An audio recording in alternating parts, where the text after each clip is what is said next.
Hello दोस्तों, अपना जो टॉपिक चल रहा है वो है कोऑर्डिनेट ज्योमेट्री, निर्देशांक ज्यामिति।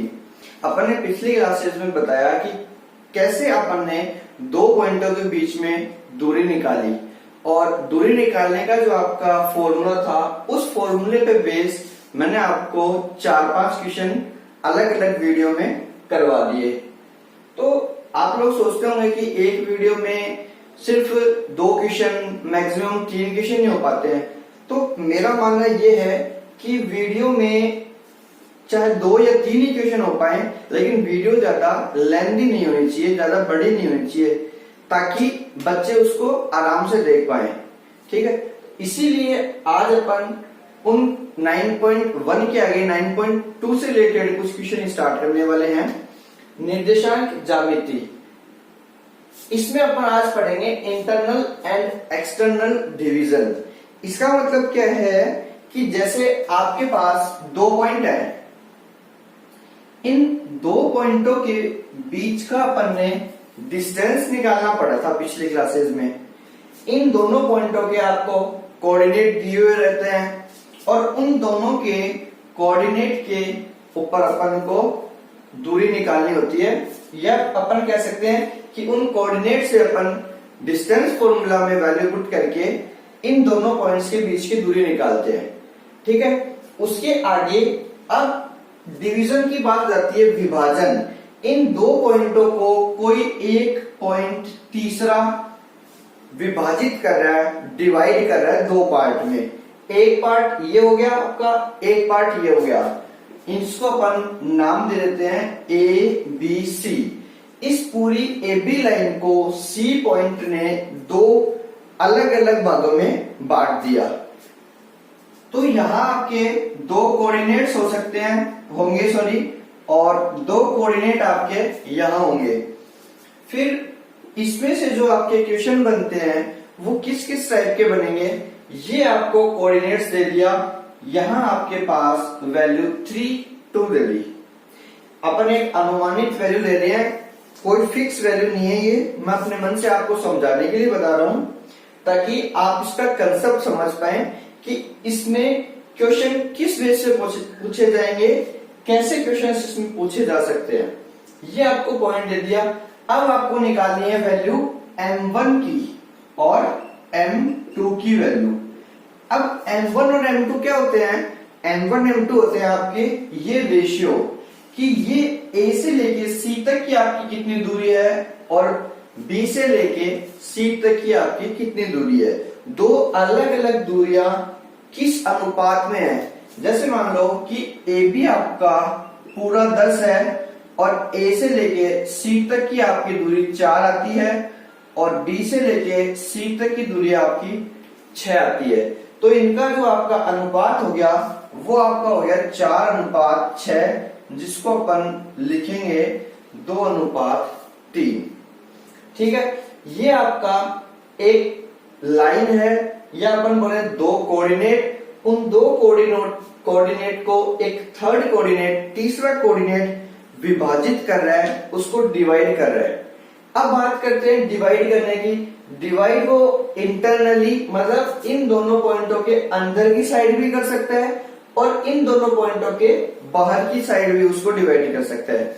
उस चीज को देखते हुए अब ये जो आपकी वैल्यू होगी ये होगी x1 y1, और दूसरा जो आपका पॉइंट है जिसको ये डिवाइड कर रहा है, पॉइंट C डिवाइड कर रहा है, तो ये आपकी वैल्यू होगी x2 y2। जैसा कि अपन डिस्टेंस फॉर्मूला निकालते टाइम पे इनकी वैल्यू लिखते हैं, वही सेम वैल्यू होगी। और जो पॉइंट डिवाइड कर रहा है वो होता है आपका xy। ठीक है, और इनका जो रेशियो होता है आपका वो होता है m1 रेशियो m2। समझने वाली बात यहीं से है। अब इन सब चीजों में से क्वेश्चन में आपसे कुछ भी चीज पूछ सकता है, तो आपको फॉर्मूला याद होना चाहिए। फॉर्मूला इसके लिए बहुत इंपॉर्टेंट है। अब जैसे अगर अपन बात करें, अगर 2 पॉइंटों को कोई तीसरा पॉइंट अंदर की तरफ काट रहा है या उस लाइन के ऊपर कोई पॉइंट है इंटरनली डिवाइड कर रहा है, तो आपको इंटरनल वाला फॉर्मूला लगाना है। अगर इन दोनों पॉइंटों के बाहर की साइड कोई पॉइंट है तो आपको एक्सटर्नली वाला फॉर्मूला लगाना है। तो ये जो आपका फॉर्मूला है वो तो है इंटरनल वाला, ये आपका फॉर्मूला है एक्सटर्नली वाला।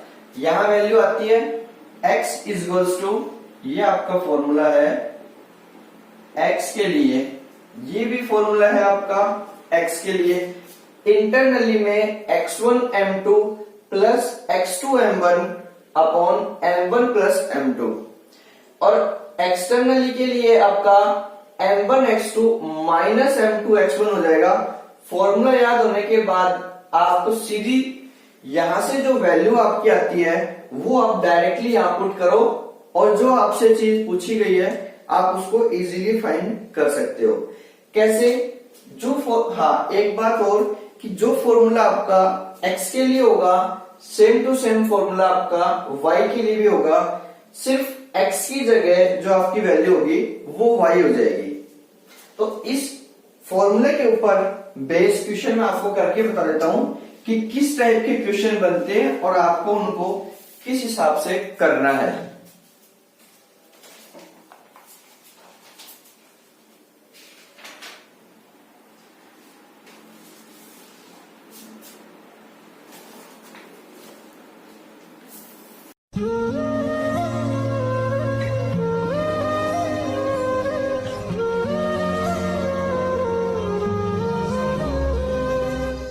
जैसे ये आपका क्वेश्चन है, find coordinate of point which divides the line segment joining the points 3, 5 and 7, 9 in the ratio 2:3 internally. मतलब अंदर की साइड कोई पॉइंट है वो किसी दो पॉइंटों को बाइसेक्ट कर रहा है। अपन ले लेते हैं ए और बी, दो पॉइंट हैं जिनके कोऑर्डिनेट्स आपको 3, 5 और 7, 9 दिए हुए हैं। 3, 5 और सेकंड के कोऑर्डिनेट्स आपके 7, 9। इनको अंदर कोई पॉइंट है वो बाइसेक्ट कर रहा है, जिसके आपके कोऑर्डिनेट्स 2:3, यानी ये रेशियो है 2, ये रेशियो है 3। ये 2 है ए से लेके सी तक और सी से लेके बी तक आपका रेशियो है 3। अब यहां आपको सॉल्व करते टाइम क्वेश्चन में जो चीजें हैं वो अलग अलग किस टाइप से फाइंड करनी है। ये आपकी जो पहली वैल्यू है वो है आपकी x1 x2, ये है आपकी x1 y1 x2 y2। फिर ये जो आपको रेशियो दिए हुए हैं ये आपके होते हैं m1 m2, और बीच में जो वैल्यू आपको निकालनी है ये है आपकी x और y। आप यहां थोड़ा इजी क्वेश्चन बनाने के लिए इसको अलग लिख लो कि x1 है आपका 3, x2 है आपका 7, y1 है आपका 5, y2 है आपका 9, और जो आपका m1 रेशियो m2 है वो आपका 2:3 है। ये मैंने क्यों लिखने के लिए कहा है, ताकि जब आप फॉर्मूले में वैल्यू पुट करो तो आपको बार बार यहां से ढूंढने की जरूरत नहीं पड़े। अब देखते हैं अपन फॉर्मूला। आपको x की वैल्यू निकालनी है तो आपका फॉर्मूला बनता है x2 m1 plus x1 m2 upon m1 plus m2। यहां xm लिख लो आप, फिर 2 1 1 2, यानी अगर आपका x2 लेते हो तो m1 आएगा और x1 लेते हो तो आपका m2 आएगा। फिर नीचे m1 प्लस m2 आपका आएगा ही। अब अपन डायरेक्ट इसमें वैल्यू पुट करते हैं। x2 की वैल्यू आपके पास है 7, m1 की वैल्यू आपके पास कितनी है 2, प्लस x1 की वैल्यू आपके पास कितनी है 3, m2 की वैल्यू आपके पास कितनी है 3, divide by m1 plus m2। m1 m2 आपके पास कितने हैं 2 और 3, तो 2 प्लस 3। अब डायरेक्ट इसको आप सॉल्व कर लो, मल्टीप्लाई करके ये आपका आंसर आ जाएगा 23/5, यानी आपका x का जो कोऑर्डिनेट है वो आपका आ गया 23/5। तो x का कोऑर्डिनेट आपका आ गया 23/5। यही सेम फॉर्मूला आपको y के लिए पुट कर दो।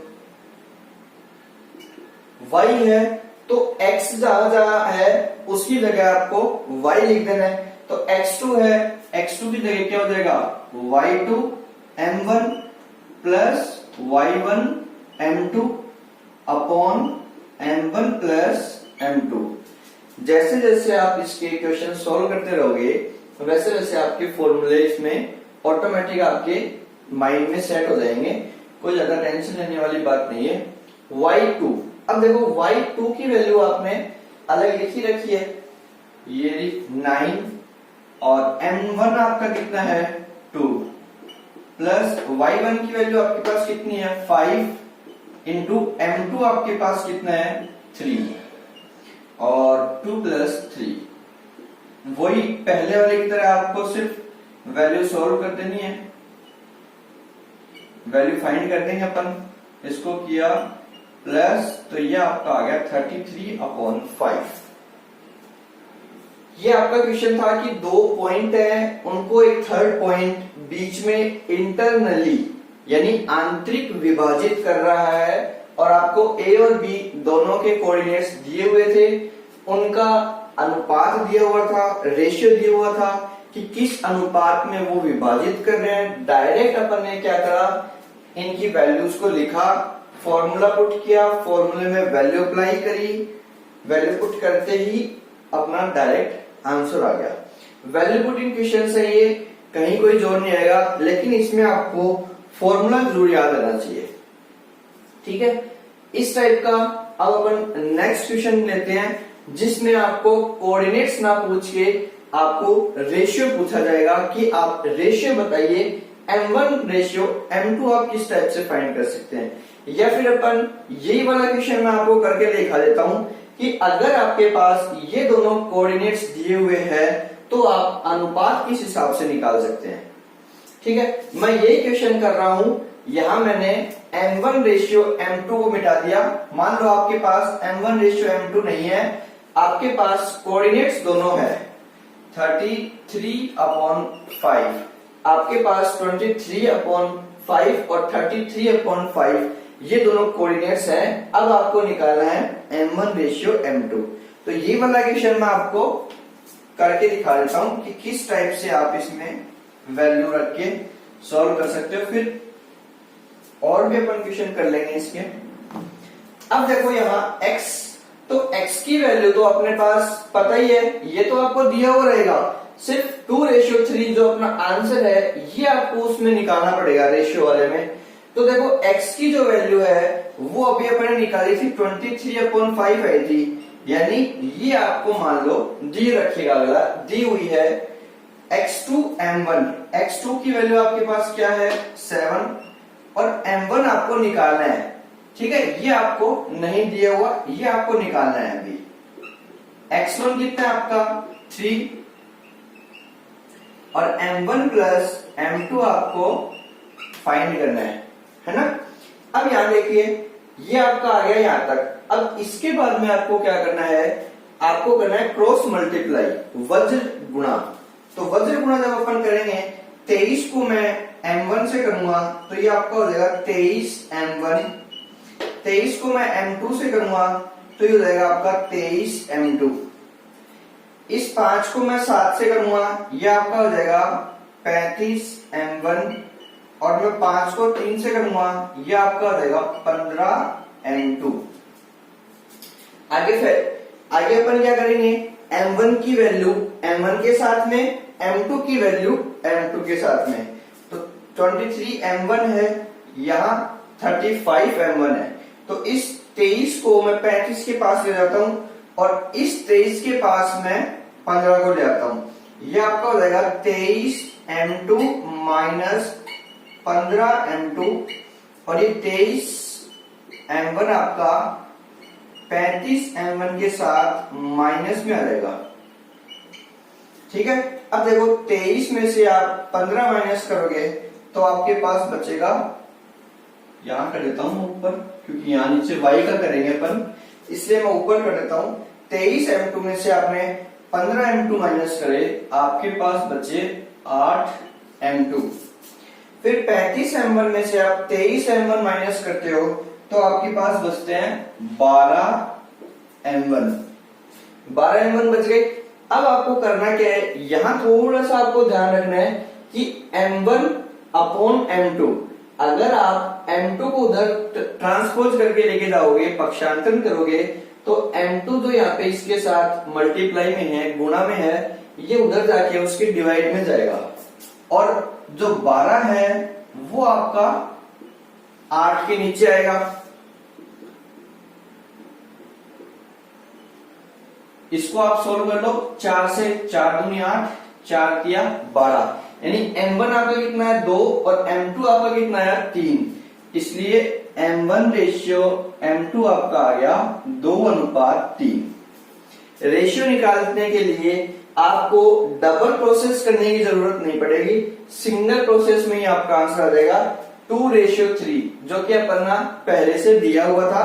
और मैंने आपको इसी क्वेश्चन को दोनों तरीके से करके दिखाया कि अगर आपको कोऑर्डिनेट्स निकालने हो एक्स वाई के, तब आप किस तरह से निकालोगे, और अगर आपको रेशियो निकालना हो तो आप किस तरह से निकालेंगे। इस टाइप के और भी क्वेश्चन है, वो अपन करते हैं। एक और क्वेश्चन मैं आपको करके बताता हूं।